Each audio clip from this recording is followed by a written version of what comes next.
మన ముకుంద జ్యువెలర్స్ కొత్త బ్రాండ్ పూర్వి అందమైన 18 గ్రామ్స్ బంగారు ఆభరణాలు అందుబాటు ధరల్లో. వివరాలకు సంప్రదించండి.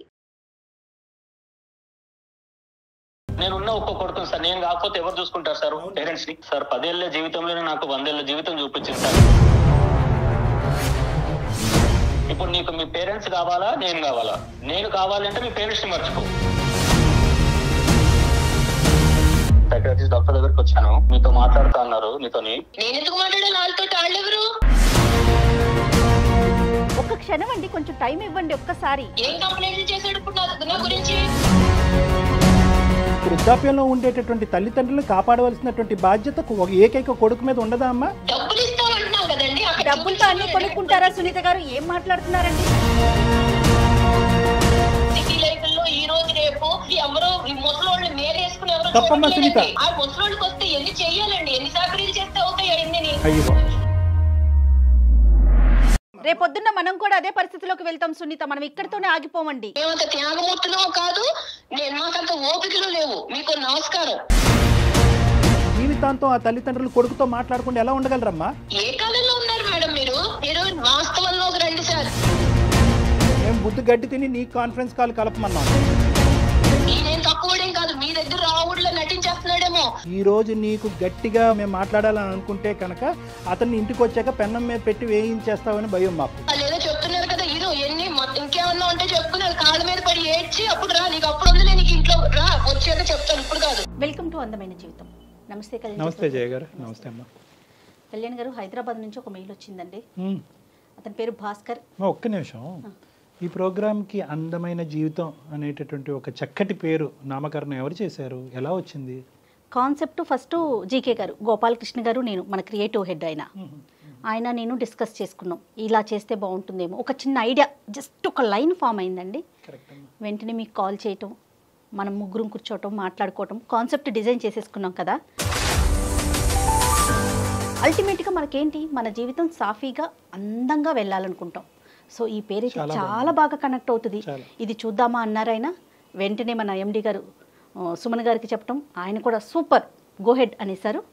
సో అలా అందమైన జీవితం స్టార్ట్ అయిందండి. చాలా సంతోషం అమ్మా. ఒక కాలర్ ఉన్నారండి, మనకు ఒకళ్ళు మెయిల్ చేశారు హైదరాబాద్ నుంచి. అతని పేరు భాస్కర్ అండి.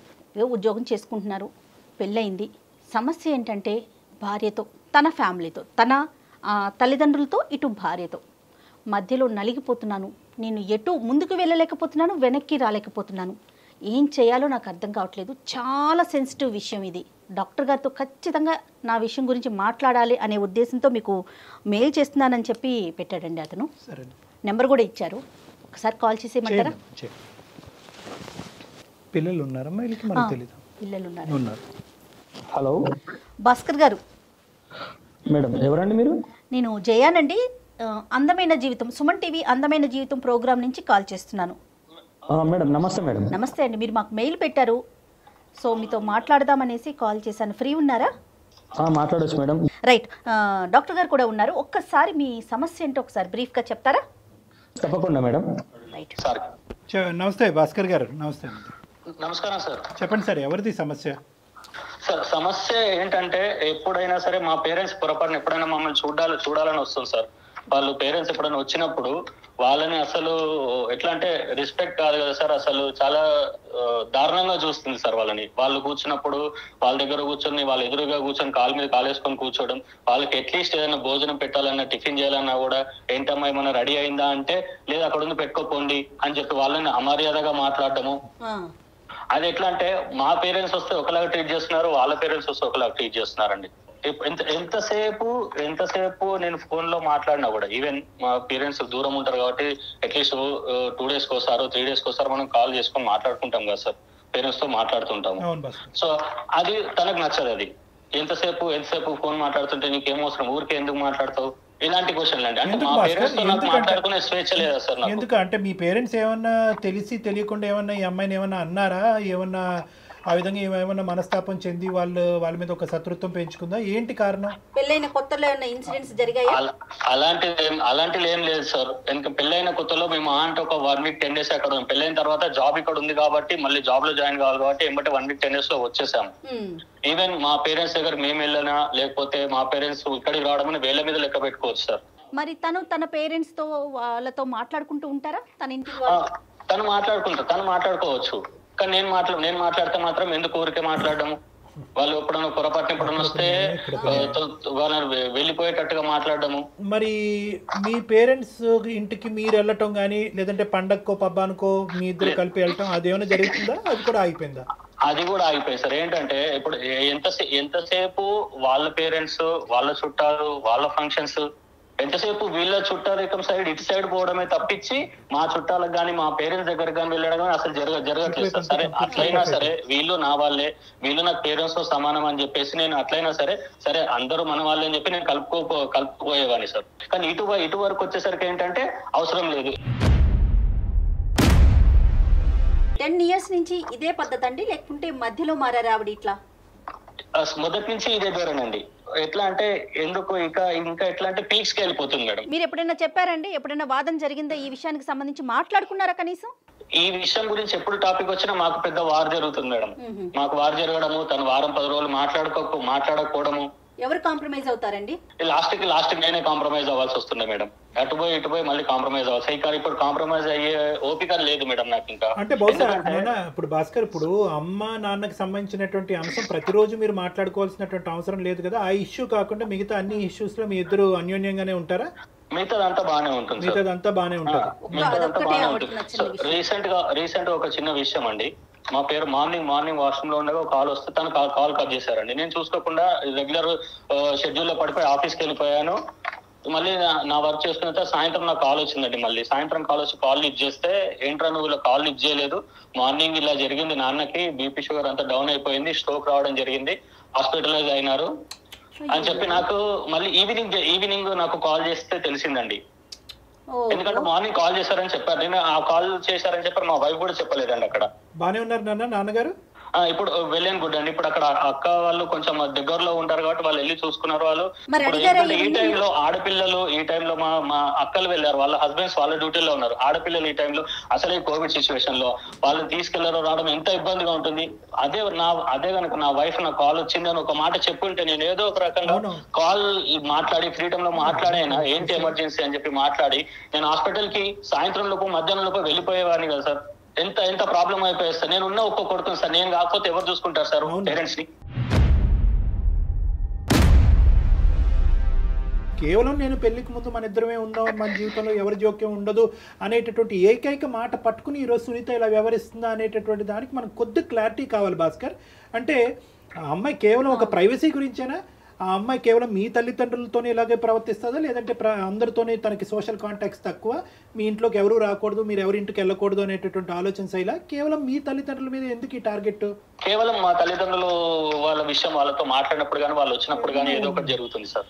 కాదు భాస్కర్, మరి అంటే ఎలాంటి సలహా కోసం మీరు మాకు మెయిల్ చేశారు? డాక్టర్ గారి వైపు నుంచి మీరు ఎలాంటి సలహాను ఎక్స్పెక్ట్ చేస్తున్నారు?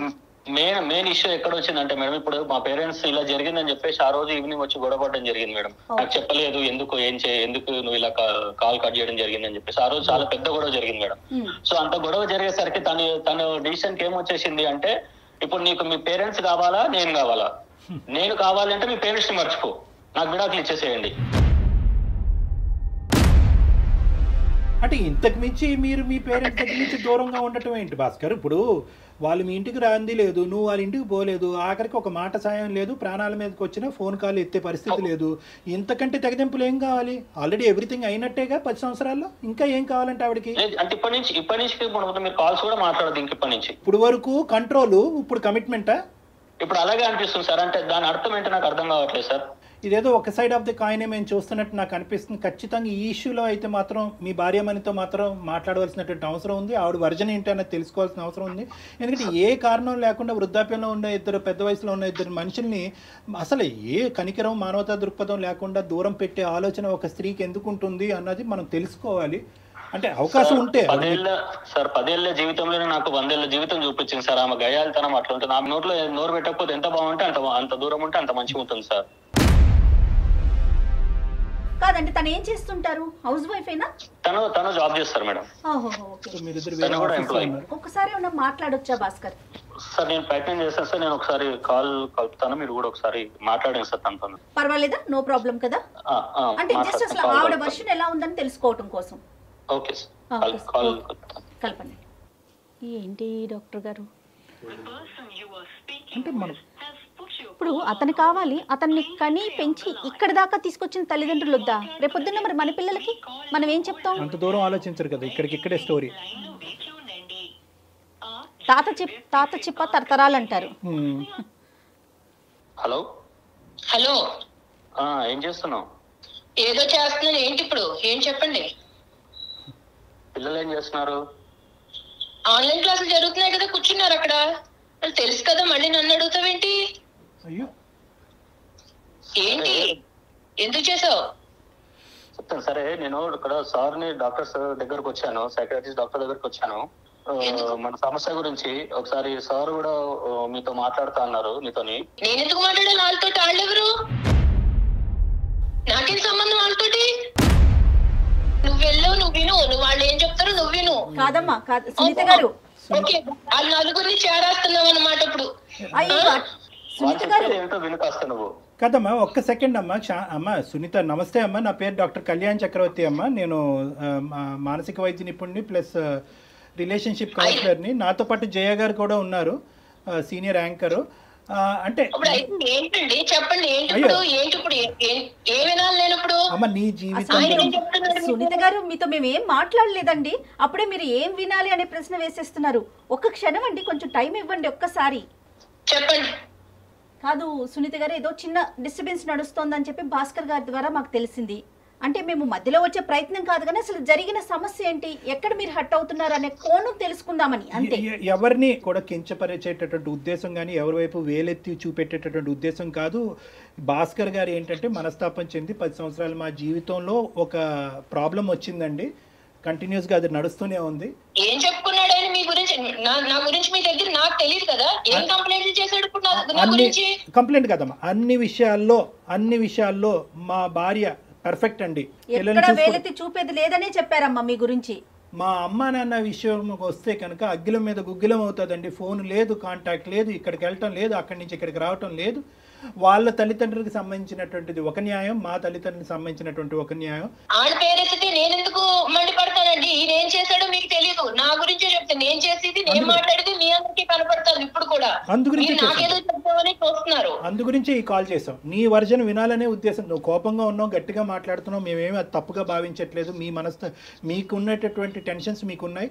కానీ దయచేసి ఒక 2 నిమిషాలు ఇతను ఈ విధంగా ఎందుకు మాట్లాడాడు అన్నది మీ వర్జన్ చెప్పండి అమ్మా. ఏమయ్యా ఇప్పుడు నువ్వేం చెప్పావు? అప్పుడు నువ్వు పెళ్ళప్పుడు నువ్వేం చెప్పావు చెప్పు. మన ఇద్దరమే ఉంటాము, ఎవరు ఉండరు, ఇన్ని ప్రేమగా చూసుకుంటాను అని చెప్పావా లేదా అప్పుడు? మరి ఇప్పుడేమో నేను కూడా అవ్వకుండానే నువ్వు మళ్ళీ ఆళ్ళు తీసుకొచ్చి నన్ను ఎత్తి మీద వేస్తానంటే నేనేం చేయాలి? నేను ఊరికే కూర్చున్నానా? పొద్దున్నే వాళ్ళకి ఇప్పుడు ఆరోగ్యం బాగాలేదు, వాళ్ళని చూసుకోవడానికి వాళ్ళ కొడుకు కాకపోతే ఎవరు చూసుకుంటారు వాళ్ళని? ఆరోగ్యం బాగాలేకపోతే అక్కడ ఎలా వదిలేస్తారు వాళ్ళని? ఎవరో ఒకళ్ళు చూసుకుంటారు. మనుషులు పెట్టు. ఇప్పుడు నేను ఇక్కడికి తీసుకొస్తే నేను మాత్రం ఎక్కడ చూస్తాను? సాయంత్రం పొద్దున్న వెళ్ళిన దాన్ని సాయంత్రం 5, 6 కానీ ఆ ఉద్యోగం అవ్వదు. ఇంటికి వచ్చేటోడికి 7 అవుతూ ఉంటే మా పిల్లల్ని చూసుకోవడానికి 2 గంటలు సరిపోవట్లేదు అక్కడ. నువ్వు వాళ్ళని తీసుకొచ్చి పెడతానంటే ఇప్పుడు మనుషులు పెట్టి చూపించాలి తప్ప నేను చూసే టైం గానీ నా పిల్లల్ని పెంచుకోవడానికి నాకు టైం లేదు. ఆ మనుషులు లేదు, అక్కడే పెట్టుకో అక్కడ డబ్బులు ఇచ్చేస్తాం కదా. అమ్మ సునీత, కేవలం అప్పుడు పెళ్లికి ముందు ఆ మాట అలా అన్నాడనే ఉద్దేశంతోనే నువ్వు ఈ రోజు ఇలా ఉన్నావు అమ్మా? మాకు 1,00,000 ఉన్నాయి సార్ ఇక్కడ. మాకు పిల్లలు లేచి మేమిద్దరం బయటికి వెళ్ళి ఇంటికి వస్తేనే గానీ కుదరదు. పొద్దున్న సాయంత్రం పిల్లల్ని చదివించుకోవాలా, వాళ్ళని ఎలా పెంచుకోవాలి, పొద్దున్నే లెగాలి, ఇంట్లో వంటలు చేసుకోవాలి, పనులు ఇవే సరిపోతున్నాయి. కానీ మధ్యలో ఈ కరోనాలు, దరిద్రాలు ఈ ఒకటి సచ్చినాయి కదా. ఇప్పుడు అలా కదమ్మా, కరోనా సునీత గారు, కరోనా ఉండొచ్చు, ఏదన్నా ఉండొచ్చమ్మా, కానీ వృద్ధాప్యంలో ఉండేటటువంటి తల్లిదండ్రులు కాపాడవలసినటువంటి బాధ్యత ఏకైక కొడుకు మీద ఉండదా అమ్మా? డబ్బులు ఇస్తామంటున్నాం కదండి. డబ్బులతో అన్ని కొనుక్కుంటారా సునీత గారు? ఏం మాట్లాడుతున్నారండి? సారీ అండి ఇట్లా అంటున్నందుకు. ఎవరో సిటీ లైఫ్ లో ఈ రోజు రేపు తెల్లారు లేసి ఎవరికాళ్ళు ఉద్యోగాలు చేసుకుంటా సాయంత్రం నైట్ అయిపోయి ఇంటికి వచ్చేటప్పటికి ఎవరో ముసలోళ్ళు మేరేసుకుని ఎవరో రేపొద్దున్న మనం కూడా అదే పరిస్థితిలోకి వెళ్తాం సునీత. మనం ఇక్కడితోనే ఆగిపోమండి. మానవత్వం మంట కలిసిపోలేదమ్మా. అర్థం చేసుకో. వాళ్ళకిలాగా మేము వచ్చి మీరు పడవండి, పిల్లల మీద మేము పడవం, వాళ్ళు వచ్చి పడతారేమో, మేము వచ్చి పడవం. మా ప్లాన్లు మాకు ఉంటాయి. రేపొద్దున అమ్మ వృద్ధాప్యం అనేటటువంటిది ఎక్స్క్లూజివ్ గా భాస్కర్ తల్లిదండ్రులకు కాదు, మీ తల్లిదండ్రులకి వృద్ధాప్యం వస్తుంది, మీకు వృద్ధాప్యం వస్తుంది. రేపొద్దున పెద్ద అయిన తర్వాత మీ పిల్లలు కూడా వాళ్ళ భార్యలు అంటారు, అరే డబ్బులు పడేసారా ఎందుకు పోయి చూసేదని అంటారు వాళ్ళ భర్తలతో. అది ఓకేనా మీకు? అదే చెప్తున్నానండి. ఇప్పుడు వాళ్ళు మా అమ్మ నాన్న గురించి నేనే వాళ్ళని విడిగా చూసుకోవట్లేదు. వాళ్ళు చూసుకోవాలని నాకు ఉంది. వాళ్ళు పెద్దోళ్ళు అయిపోయారు, కానీ నేను వాళ్ళని చూసుకోవట్లేదు. ఎందుకంటే నాకు అంత టైం లేదు. అది అర్థం చేసుకోరేంటండి? ఎన్నని చెయ్యాలి? బయట చెయ్యాలా, ఇంట్లో చెయ్యాలా ఈ పనులు? ఈయన వచ్చేసి ఆయనకేమో ఇంట్లో పనులు ఏముండవు, బయట పనులు ఆయనతో సమానంగా నేను చేస్తున్నాను. ఆ ముసలోళ్ళకి వస్తే ఎన్ని చెయ్యాలండి? ఎన్ని సాకరీలు చేస్తే అవుతాయి ఎన్ని? వచ్చి కూర్చుంటే అయిపోయింది అనుకుంటున్నారా? కానీ మీరు ముసలోళ్ళు అనే ఆ పదాన్ని మాత్రం ఆపుకోలేకపోతున్నారండి సునీత గారు. అది వినటానికి కూడా చాలా బాధ అనిపిస్తోందమ్మా. ఉన్నప్పుడు ఆరోగ్యంగా ఉన్నప్పుడు వేరే వాళ్ళు లేదే మీ భర్త వచ్చారా, లేకుంటే మీ తల్లిదండ్రులు లేదే మీరు వచ్చారా? ఒక్కసారి ఆలోచించండి. ఏ కాలంలో ఉన్నారు మేడం మీరు? ఏ కాలంలో ఉన్నారు? మాకు కుదరట్లేదని చెప్తున్నాం కానీ చూడమని అనట్లేదు కదా, డబ్బులు ఇస్తాం అంటున్నాం కదా. అమ్మ మీరు ఏమన్నా అమెరికాలో ఉన్నారమ్మా? హైదరాబాద్ లోనే కదా ఉన్నారు. కుదరకపోవటం ఏంటి? హైదరాబాద్ లో ఉంటే ఇక్కడ మాకు నడవదండి, మాకు నడవదు. వాళ్ళని కూర్చోబెట్టి వాళ్ళకి చాకరీలు చేసి వాళ్ళకి సేవలు చేసే టైం మాకు లేదు. పిల్లల్ని చూసుకోవాలా, ఇవి చెయ్యాలా, మాకుండే బాధలు మాకున్నాయి. అంతేగాని నేను చూడను అనట్లా. డబ్బులు ఇస్తాం అక్కడ ఉంచుకోమంటున్నా. ఎవరు మా ఇంటి దగ్గర సునీత గారు మీరు ఇంత స్ట్రాంగ్ గా మాట్లాడటానికి వేరే కారణం ఏదైనా ఉందా వాళ్ళ వైపు నుంచి? అడగండి. అక్కడ ఉన్నారు కదా ఆయన, మీ దగ్గరికి వచ్చాడు కదా ఆయన, ఏదో చెప్పుకుంటున్నాడు కదా నా మీద కంప్లైంట్లు.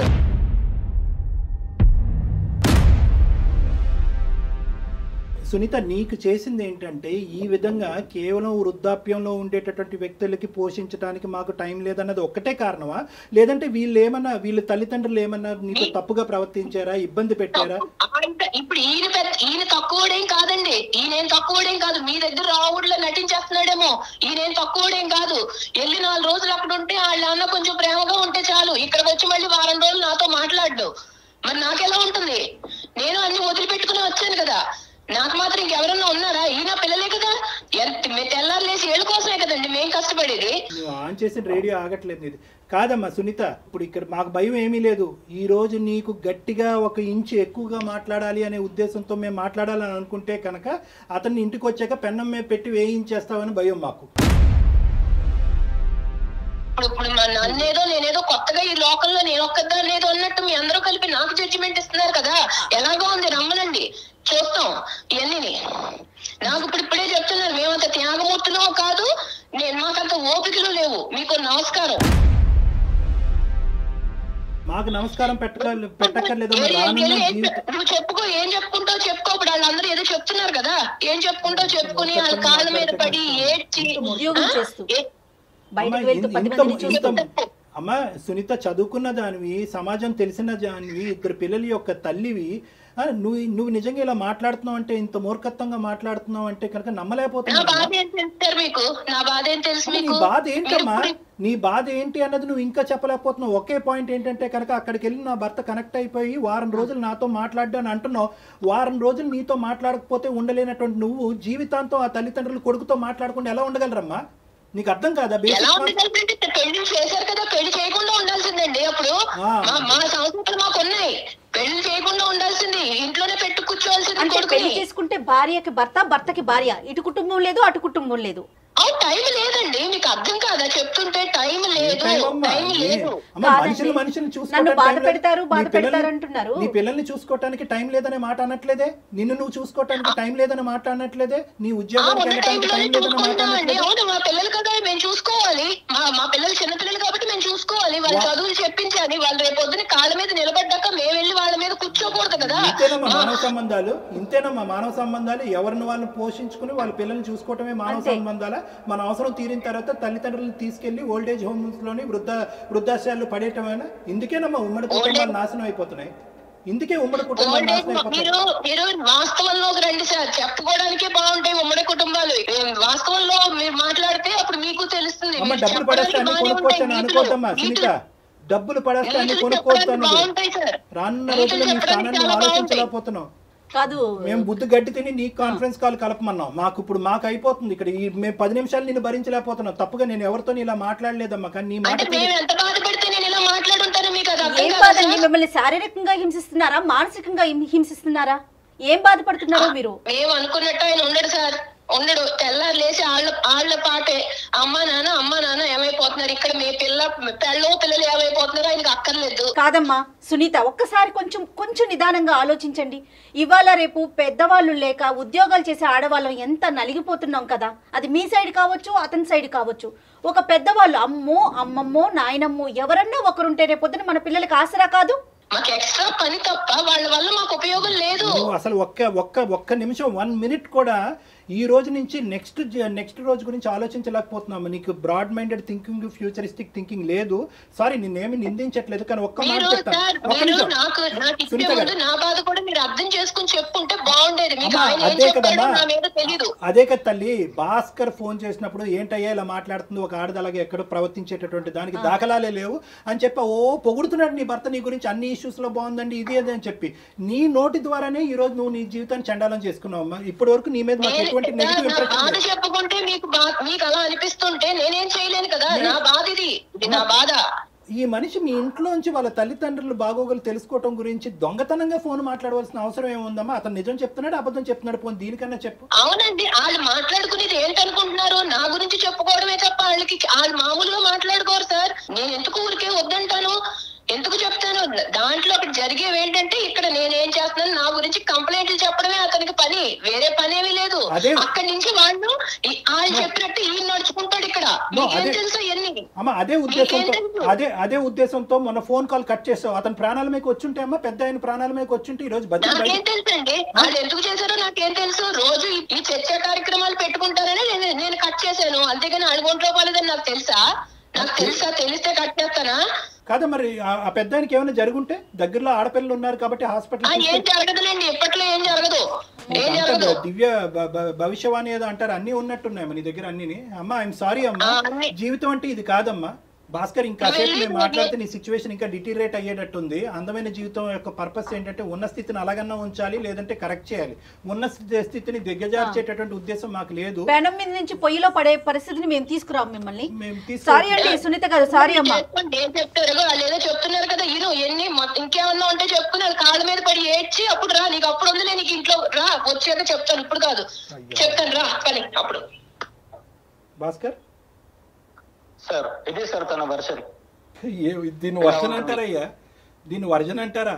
నువ్వు 10 సంవత్సరాలు భరిస్తూ ఒక్కొక్క మెట్టు దిగుతూ తల్లిదండ్రుల్ని దూరం పెట్టుకుంటూ వాళ్ళని ఇబ్బంది పెట్టి నువ్వు ఇబ్బంది పడుతూ ఇదంతా నువ్వు చూసేటటువంటి పిల్లలు ఏమి నేర్చుకుంటారు? రైట్, ఓకే, అమ్మకి నాన్నకి కూడా ఇదే సినిమా చూపెడదాం రానున్న రోజుల్లో అని చెప్పి నీ కొడుకులు అనుకోరా? సార్, పెళ్ళైనంత మాత్రాన మొత్తం అంతా పూర్తిగా భార్యకు లొంగి ఉండాలా సార్? ఆ ప్రశ్న మీరు ఇప్పుడు కాదండి, 10 ఏళ్ల క్రితం మాట్లాడాల్సిన ప్రశ్న ఇది. 10 ఏళ్ళండి భరించేది. Starting trouble, ending trouble. Starting trouble ని సెట్ చేసుకోకపోతే ఎండింగ్ ట్రబుల్. కళ్యాణ్ గారు, అసలు ఆవిడ వర్షన్ ఏంటండి? ఎటువైపు ఆలోచించట్లేదు తను. ఆవిడకి ఏదో ఒక విచిత్రమైనటువంటి వ్యక్తిత్వపరమైనటువంటి లోపం ఉందబ్బా. పర్సనాలిటీ డిసార్డర్స్ అంటారు వీటిని. ఏం చేయమంటారు సార్? నాకు ఒక మంచి సొల్యూషన్. అంటే ఎలాంటి డెసిషన్ తీసుకుందాం అనుకుంటున్నారు భాస్కర్ మీరు? నేను కావాలంటే వాళ్ళని వదిలేయండి. ఓకే, తన వర్షన్ కాదు, ఇక్కడ కూడా మీరు తన వర్షనే చెప్తున్నారు. మీ వర్షన్ చెప్పండి. ఇక నేను భరించలేను మేడం. నేనైతే వదిలేద్దామని డిసిషన్ తీసుకుందాం అనుకుంటున్నాను. విడిపోవాలనేటటువంటి ఉద్దేశంతో మేము చెప్పట్లేదు, కానీ అది నిజంగా మీరు చేసి చూపెట్టాలి. అంటే నేను ఇంకా భరించలేకపోతున్నాను అనేటటువంటి దానికి యాక్షన్ ప్లాన్ కావాలి. ఇక్కడ తల్లిదండ్రుల్ని కాపాడుకోవటం అనేది మీ బాధ్యత. రేపొద్దున మీ పిల్లల్ని మిమ్మల్ని చూస్తారా చూడరా అనేటటువంటి అంశం తర్వాత పెట్టండి. మీ తల్లిదండ్రులు మీకేం అన్యాయం చేయలేదు, మీకేమీ తక్కువ ఇవ్వలేదు. మీ తల్లిదండ్రులు ఎప్పటికీ కూడా మమకారం, ప్రేమతోనే మిమ్మల్ని ఇప్పటి వరకు పెంచి పోషించారు. పెళ్ళి అనేటటువంటి ఈ అంశం వాళ్ళ జీవితానికి ఒక శాపం కింద మారిపోయింది. కాబట్టి వాళ్ళని కాపాడుకునేటటువంటి ప్రయత్నంలో మీ ఆవిడికి ఒక గట్టిగా బుద్ధి చెప్పేటటువంటి ప్రయత్నం చేయండి. అంటే కొట్టండనో తిట్టండనో హింస పెట్టండో అని చెప్పట్లేదు. నేను మా తల్లిదండ్రులకు స్థానం లేనటువంటి నా జీవితంలో నీకు కూడా స్థానం లేదు అనేటటువంటి వార్నింగ్ ఇచ్చి మీ పిల్లలతో పాటు మీరు దూరంగా ఉండేటటువంటి ప్రయత్నం చేయండి. సో ఒక్కసారి బెదిరించమంటారా? అంటే దాన్ని బెదిరింపు అంటారా, లేదంటే ఒక విధమైనటువంటి ట్రీట్మెంట్ అంటారా అనేది మీకు వదిలేస్తున్నాను. అంటే ఆవిడకు ఒక శిక్ష పడాలి. శిక్ష పడాలి అంటే కనుక కుటుంబం అనేటటువంటిది ఎప్పుడు కూడా నీ చెప్పు చేతల్లో నీ కాళ్ళ కింద చెప్పులాగే ఉంటారు అని అనుకోవద్దు. నాకు ఒక అహంకారం ఉంది, నేను ఒక మగాడిని, నేను ఒక ఇద్దరు తల్లిదండ్రులకు ఒక కొడుకుని, నేను మగాడిని అనేటటువంటి ఆలోచనతో, అంటే మగ ఆడిన అనేటటువంటిది నేను వ్యత్యాసం చేయట్లేదు, కానీ ఆవిడకి ఈ యాంగిల్ చూపెట్టాలి అంటే, మీ విలువను తెలియజేయమంటున్నారు. మీ విలువను తెలియాలి అంటే కనుక దూరంగా ఉండి కొంతకాలం మీరు లేనటువంటి లోటునే ఆవిడకి అర్థమయ్యేటటువంటి విధంగా చూపెట్టండి.